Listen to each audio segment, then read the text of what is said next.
کانوں پہ بعض لوگوں کے بال آ رہا ہے، کیا یہ بال کسی نحوست کی علامت ہے؟ کیا یہ بال کسی بیماری کی علامت ہے؟ شریعت اسلام کیا کہتا ہے؟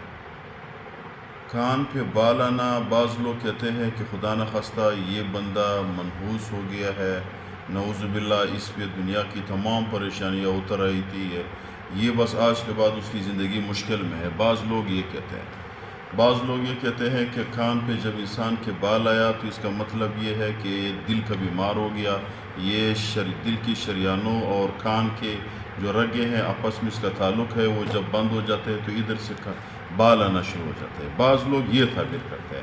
اصل حقیقت کیا ہے؟ اسلام کیا کہتا ہے؟ اسلام ہر چیز کی جو تشریح و تعبیر کرتا ہے وہ سچ ہے اور حقیقت ہے۔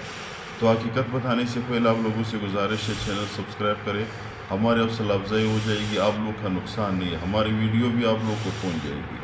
مسئلہ یہ ہے میرے بھائیو، اللہ تعالیٰ قرآن کریم فرماتے ہیں وَالَّذِينَ هُمْ عَنِ اللَّغْوِ مُعْرِضُونَ، بھائی فضول باتوں سے اعتراض کرو۔ اللہ تعالیٰ جب چاہے انسان کی موت اذا جاء اجلهم لا يستأخرون ساعة ولا يستقدمون، موت اللہ تعالیٰ نے لکھا ہے، کان پہ بال ہو یا نہ ہو موت آ جاتی ہے۔ ایسے لوگ ہیں میرے بھائیوں کہ کان پہ ایک بال بھی نہیں ہوتا لیکن وہ مر جاتا ہے۔ ایسے لوگ ہیں کہ اس کے کان بالوں سے بھرا ہوا ہے، وہ زندہ ہوتے ہیں۔ یہ صرف فضول باتیں ہیں۔ عن اللغو معرضون کا مطلب یہ ہے۔ دوسری نحوست، منحوس، بعض لوگ کہتے ہیں سفر کا مہینہ منحوس ہے، خدا نخواستہ بعض لوگ کہتے ہیں یہ چیز منحوس ہے۔ بھائی کوئی چیز منحوس نہیں ہے، یہ اللہ تعالیٰ سے شرک ہے۔ اللہ تعالیٰ فرماتے ہیں ان اللہ لا یغفر ان یشرک بہ، وہ اللہ تعالیٰ مشرک لوگوں کو معاف نہیں کرتا، ویغفر ما دون ذلک لمن یشاء، باقی لوگ اگر اللہ چاہے تو معاف کر دیتا ہے، مشرک لوگوں کو کبھی معاف نہیں کرتا۔